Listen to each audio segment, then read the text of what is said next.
తిరుమల శ్రీవారి ఆలయంలో శ్రావణ పౌర్ణమిని పురస్కరించుకొని శ్రావణ ఉపకర్మ నూతన యజ్ఞోపవీత ధారణ కార్యక్రమం వైభవంగా జరిగింది. ఈ సందర్భంగా శ్రీకృష్ణ స్వామివారి ఉత్సవమూర్తిని ఊరేగింపుగా శ్రీ భూ వరాహస్వామి ఆలయానికి వేంచేపు చేసి స్నపన తిరుమంజనాన్ని నేత్రపర్వంగా నిర్వహించారు.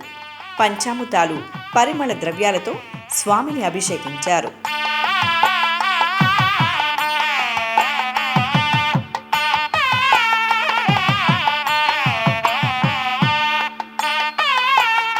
అనంతరం స్వామివారికి నూతన యజ్ఞోపవీతాన్ని సమర్పించి ఆస్థానం నిర్వహించారు.